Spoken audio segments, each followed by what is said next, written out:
Hello and welcome back to Will's World Reviews and More. Today I'll be doing a video response to Stevie Breech, his video on the top 10 WWE Superstars currently on the roster, and I'll be following kind of his similar rules, so no kind of part-time superstars, obviously no past superstars, it's just the guys that you constantly see on TV, and constantly putting in the hard work and entertaining everybody who's a wrestling fan. So yeah, well, we'll go through my list. I'm not sure there's too many surprises or anything like that, but yeah, it should be interesting. I enjoyed doing this, so hopefully Stevie will get to see this and add it to the kind of census or whatever it is, that he's going to make of it. So we'll start off with just a few honourable mentions. I didn't put any NXT superstars in this list, so I just wanted to mention Samoa Joe. Obviously, clearly he's a big star, and at some point you would think he'd get up to the main roster, and I'm excited to see that. Similarly, Finn Balor, Eva Marie. That's a bit of a strange one. I know a lot of people will be thinking, why would I want to give her an honourable mention? But I believe that she's putting in the hard work. I know, she's been trained by the Brian Kendrick, and she's really wanting to develop her wrestling credentials, and I believe that it'll make her stronger, and when she does come onto the roster, she'll fit in nicely with whatever rivalries is going on with the Divas at the time. And then lastly, I've just put Bad News Barrett. He was really close to coming in the top 10, but then obviously he's on a little bit of a hiatus at the moment, so I didn't really want to put him in. But again, he's someone I like, and I think if they bring back the Bad News gimmick, I think he'll push on. I don't think he'll ever be world champion or anything like that, unless they were to ever bring the heavyweight title back. But I think, hopefully if they bring the Bad News gimmick back, he'll kind of push on, which is what everyone expected. So we'll start with the top 10, and number 10 is Xavier Woods. Now, like everyone else, when the New Day were kind of put together as faces, it didn't really hit off, but, they turned heel, and I think Xavier Woods is a big part of that. He's, able to talk really well, he can run his mouth, he's playing the underhand tactics, interfering in matches, and for me, he's the standout guy. I'm not a massive fan of Kofi Kingston. I don't really buy him as a heel. Big E, he's alright. I can see the attraction from some people, but I think he needs to do a little bit more. He's a good talker and he's a good wrestler, but there's just something missing there for me. So Xavier's a standout guy from the New Day for me. I think, we haven't seen too much of his wrestling ability, because usually it's just Big E and Kofi who do the tags. But as like a kind of manager as well, he's a great talker. He really knows how to rile people up. Obviously he loves the business. He's quite geeky as well. He's got his Power Rangers obsessions, which I can relate to, and also, his gaming obsessions, which I can't, but I understand. So yeah, he's number 10, because I think, he's got a big future when eventually they do split the New Day, which hopefully isn't for a few years. I think he'll find carve out a niche position for him as maybe like a manager, maybe even like a GM if they wanted to do something like that. I think he's got a decent future. So that's number 10. Number 9 is Bray Wyatt. He's quite high up, I know, but I've always struggled to connect with him. I appreciate his skills, I appreciate his wrestling talent, and obviously his great promo work. But again, similar to Big E, there's something missing there that I'm not quite sure. Maybe it's the creative direction, and they tried to put him on his own, it didn't work, so now they've got the Wyatts back together. And he's quite suited to this whole, leader of a cult, Charles Manson type thing. But, I put him so high up is because I'm not really sure where they're going to go long term with him. Number 8, I've put Braun Strowman. I'm impressed by this guy, I have to say. He hasn't talked much, but the bits I have seen are powerful. He looks straight into the camera, he's got those menacing eyes. Obviously, wrestling ability-wise, we're still waiting. He's still very green. But I think he's someone who can develop, and, if Harper's already held the IC title, hasn't he? He nearly made this list because, he's quite a favourite, but again, it didn't really seem to work on his own. I think if anyone's going to bust out and be like a monster star, you'd probably have to say Strowman, just because he's got the look that WWE have classically liked, and I think they could book him in a similar way to Great Khali if they wanted to. But this guy seems to have a bit something about him, and I quite like him, so, we'll see how that goes, because I have changed my mind in the past. Number 7, we've got Sheamus. Again, not someone I particularly like too much. I wasn't too impressed by his return, but he is really gathering some heel heat at the moment, and that's good. That shows good work, and he's getting better in my eyes in terms of his in-ring ability. He's developing it a little bit more, and he is quite a good talker. And like I say, he does wind up the crowd. And obviously, with him being Mr. Money in the Bank, it wasn't a popular choice. It wouldn't have been my choice, but it adds a lot of dimensions now to this feud with Seth Rollins, Sting, John Cena, etc. And I think at some point you're probably going to see Sheamus cashing in, obviously, and becoming the top heel in the company, and probably flipping Seth Rollins' face again. So that's Sheamus. Number 6, Cesaro. Always been a guy I quite liked, I have to say. Again, ring work is stellar. You'd probably say he's lacking a little bit in terms of on the microphone and promo whip, but that can be developed. Had a good run with Tyson Kidd. Really got him back into the kind of public eye, and obviously since Kidd's injury, he's kind of developed these rivalries, and there's a good chance he may be at Night of Champions as Ambrose and Reigns' mystery partner. You never know. But again, similarly, he's a good worker, and I think he's got, again, similar to kind of Bad News Barrett, I don't think he'll ever be world champion, but I think he'll have a good career, and he's a hard worker, and the crowd like him. He just needs to perhaps spruce up on his mic skills a little bit, and we'll see how that goes. So, getting to the top 5 now, and these are the 5 guys, well, and a girl. I put a diva in here. I'm not sure if that was kind of allowed, but I wanted to put it in. So these are the top 5. These are actually guys that excite me when guys and girls that excite me when I see them. And number 5, we've got Kevin Owens, and I really do see a big future for Kevin Owens. Like I mentioned in my predictions video for Night of Champions, putting the IC strap on Kevin Owens to me would mean reverting back to the IC of its history. The strongest worker, the hard worker, testing out them for bigger things in the future, so like the WWE title, and that's why I hope Kevin Owens picks up the belt this weekend.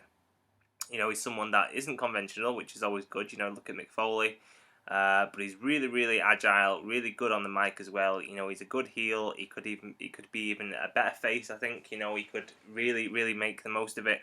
And in ring wise, he's really good. And for me, he's one of the most exciting people to watch on the main roster at the moment. And I think there's big things ahead for him. Definitely, even if he doesn't win this weekend, there's definitely big things in store for Kevin Owens. It's just whether he can keep people happy backstage, because there's a lot of rumours that he's difficult to work with. People are pressurising him to change his look, change his style, and he's not interested, and I respect him for that 100%. But you've got to think, you've got to toe the line sometimes, otherwise he could get pushed out, and that would be a massive shame, because like I said, he's one of the most exciting people on the roster. Number 4, we've gone with Paige, the only girl diva on this list, woman, whatever you want to call it for being politically correct, I suppose. But a massive Paige fan. I think she's just as good as any of the guys on this list, and for me, she's the standout diva. Charlotte comes close. I think she's probably the second, and Sasha Banks. I haven't seen too much of Becky Lynch or the girls in NXT, but for me, Paige is the one who started it all. Yes, she followed in AJ Lee's footsteps a bit too much after AJ left and being this lone diva kind of thing. But for me, she's been a bit kind of ramrod. A bit shafted, really. She's not really getting the wins at the moment. She keeps getting screwed over. They're putting the kind of push behind Charlotte, which I don't think is too fair, because yes, she's a 2-time Divas Champion Paige, and yes, she won the NXT Women's Championship. But lately on the roster, it's just been mainly Nikki Bella, and for me, I think she deserves a bigger push, and hopefully once Charlotte picks up the victory this Sunday, which we think is going to happen. We may see some kind of internal combustion between Paige and Charlotte, and maybe that's the feud that we go with, and I'm happy for that, because like I say, Paige, for me, she's a great worker. I like her on the mic. I know a lot of people don't. People find it hard to connect with her, mainly because she's British, maybe, but she's got a great background. She's a veteran, even though she's only young, hard-working, loves the business, great sense of humour.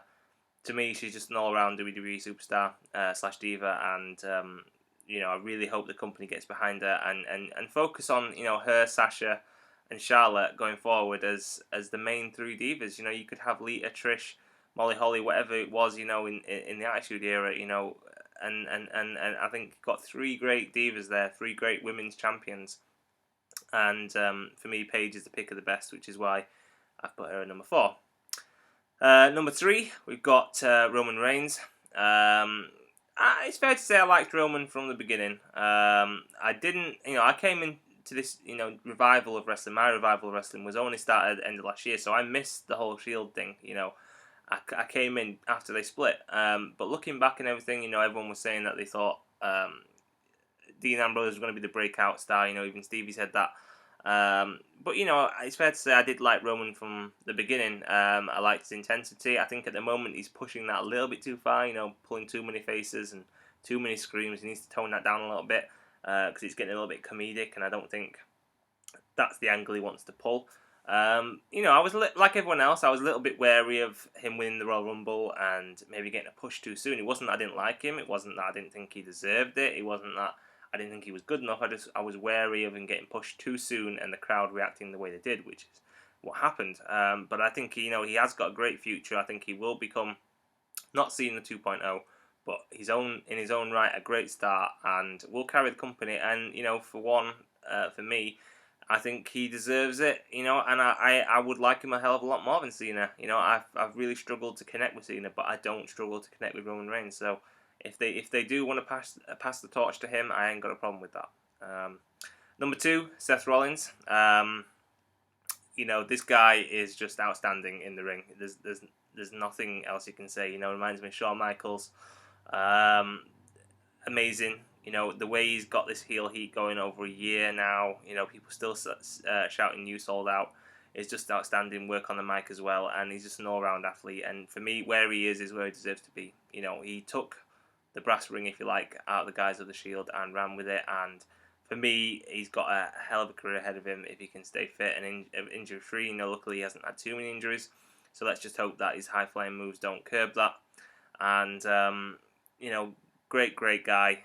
Was close to being number 1, but I just had him pipped. But for me, he's a great all-around performer, and someone I always look forward to watching matches of. I don't get bored with his Seth Rollins match. And number 1, as you can all guess if you've watched this channel before, I'm a massive Dean Ambrose fan. So Dean Ambrose is number 1.